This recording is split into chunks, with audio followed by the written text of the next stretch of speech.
8月7日那一天 ，SpaceX 的股价单日上涨 15.83%， 成交量约 2.42 亿股，显著高于近期日均水平。但3天前，也就是8月5日，同一只股票刚下跌 13.61%， 逼近上市以来新低，实际最低点出现在8月3日。而发生这一切的背景是，它刚交出一季营收同比增长 92%， 大幅超出华尔街共识约10亿美元的财报。是不是很反直觉？营收表现强劲，却先被砸 13%， 手握约1000亿美元现金及可转让证券，却一个季度资本开支达 183.7 亿。这期我把 SpaceX 上市后的首份财报，从商业模式到估值到多空博弈，一次性拆给你看。看完你会明白，为什么我说它是全球最稀缺的物理加数字全占资产，但也为什么它可能是你账户跌波动最大的一支票之一。Hello， 大家好，欢迎来到 Edward 的公司研究频道，希望我们共同打造一个既看数据又听故事的交流社群。如果你希望看到我更多的研究内容，欢迎点赞订阅频道，并分享给有需要的人。我的想法很直接，会增持，但会用分批长期扛波动的框架去碰。理由一句话， SpaceX 是全球少数发射卫星网络 AI 算力全占平台。 Starlink 已经跑通现金流， AI 是它压住的第二个曲线。短期被两件事吓到，单季 183.7 亿的资本开支以及约 9.12 亿股解禁，但这两件事都不动摇它的长期稀缺性。我的基本情境目标区间是180到225美元，乐观情境285到300美元。注意，这是我的研究判断与假设，非投资建议，你自己要对仓位负责。以下全是论证，数据主要来自它的 Q2 财报和 SEC 档案。商业模式与三重护城河，先把公司看明白。SpaceX 不再只是发射火箭的，它已演变成3大互相加持的部门。 Space 航太在底座 Falcon 9 Falcon Heavy 以及下一代完全可复用的 Starship， 给 NASA 太空军和卫星公司提供发射服务。这部门目前仍亏损，但它是 Starlink 和轨道 AI 的物理基础。 Connectivity 连接是现金流，就是 Starlink 低轨卫星互联网，3层变现， C 端 B 端订阅，航空航海等高毛利垂直市场，以及给政府定制的 Starshield 的国防专网。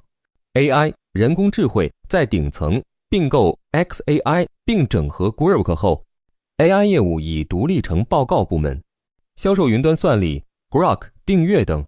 公司已确认以约600亿美元全股票收购编程独角兽 Cursor Anysphere， 交易预计于2026年第3季完成。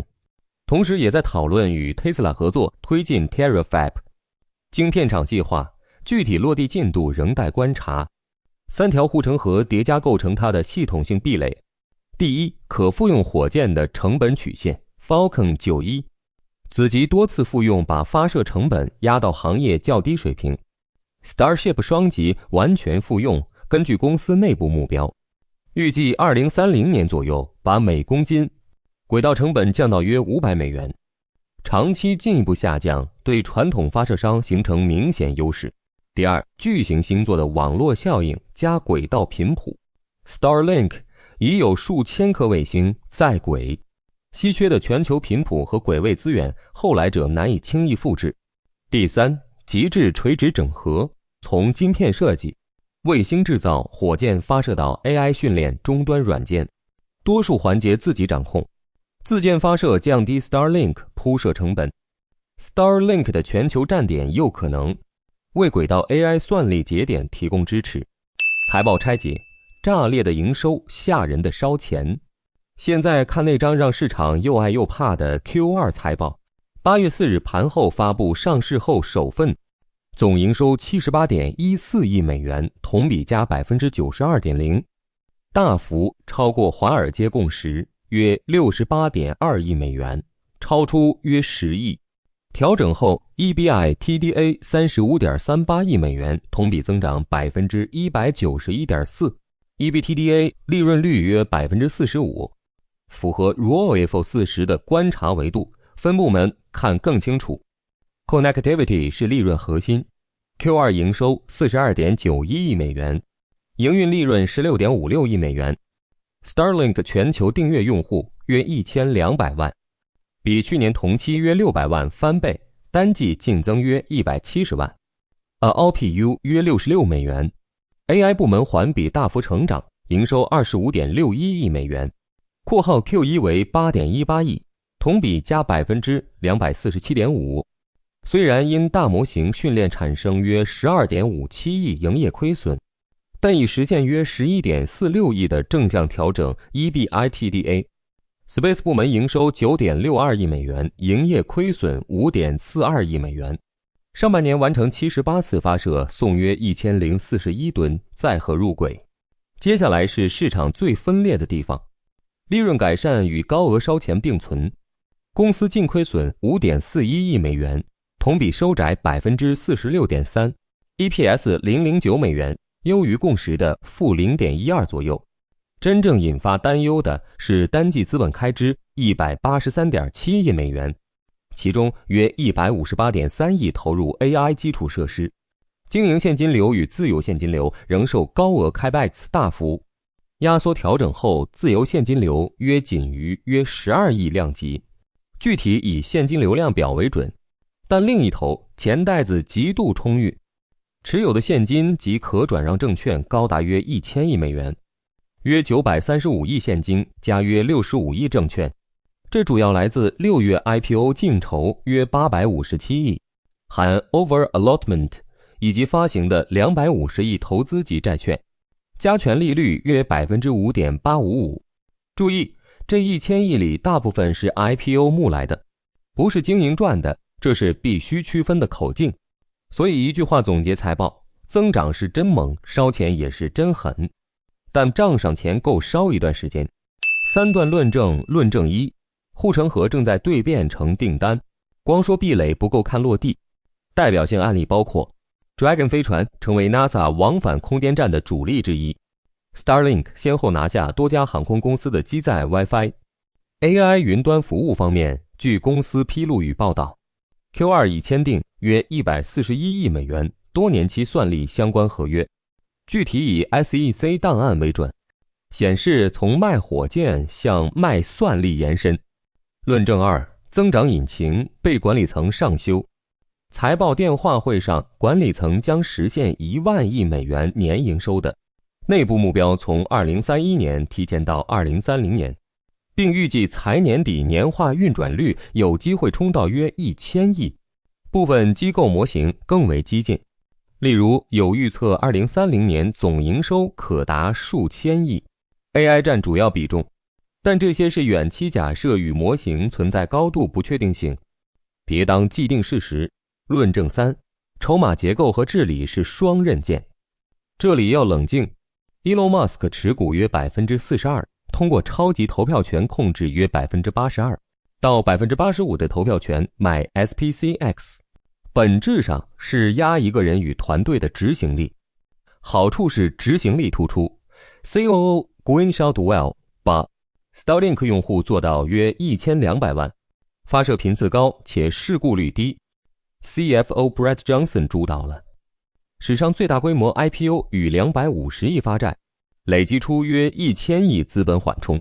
隐患是高度集权加关联交易、并购 XAI、讨论与 Tesla 的合作等，已引发部分机构对利益输送与定价的关注。而约 9.12 亿股内部人与 Pre-IPO 投资者股票解禁，对应当时市值约1000亿美元量级，是短期最大的卖压来源之一。反方观点，现在说空头最有利的逻辑必须真实呈现。空方核心就2个字，烧钱。公司前瞻市销率以当前股价与预期计算约40倍量级， Trailing PES 更高，估值处于历史罕见水平，单季 183.7 亿 CapEx 的烧钱速度。部分机构如相关分析甚至预测公司在较长时间内都难实现稳定正向自由现金流，累计资本需求可能非常庞大，再加上约 9.12 亿股解禁的卖压，会持续压抑估值上限。而且 AI 大模型这层的替代风险不低， Grok 系列必须持续保持竞争力，否则企业客户合约到期后可能流失。轨道 AI 数据中心在太空辐射，维护成本上是否真优于陆基市场也还在讨论。这里重点关注什么呢？有3个触发信号。第一， Starship 后续飞行与回收节奏不及预期。第二， AI 部门 Capex 与 EBITDA 利润率始终难以交叉，云端合约履约进度掉队。第三， SEC 档案里 AI 云端合约的递延收入确认持续放缓，任何一个出现增持框架就要重新评估。最后还要提2个未证实的传言，一是五角大楼正秘密洽谈超100亿的轨道 AI 云合约，如果属实可能成为股价催化剂。二是 Musk 考虑 Tesla 与 SpaceX AI 业务更深，股权互换，这个可靠性低，治理风险大，别当真。总结一句话， SpaceX 是当下全球最稀缺的物理加数字全站基础设施资产之一，短期被 183.7 亿烧钱合约 9.12 亿股解禁压制，但8月7日那根约 2.42 亿股的放量大阳线可能反映部分长线资金在吸收解禁筹码，这本身就是一种市场态度。如果这份内容对你有所帮助，请不要吝惜你的点赞，这是支持本频道最简单的方式。也告诉我你想看到更多这样的内容，欢迎在评论区告诉我你的想法，并订阅频道。你的点击对我们至关重要。本研究仅供讨论分享用途，不构成任何投资建议。股价波动剧烈，投资者应自行判断风险并对仓位负责。我们下期再见。最后留个问题，这 183.7 亿的 Capex， 你占 Capex 及护城河的多头还是无底洞的空头？评论区告诉我。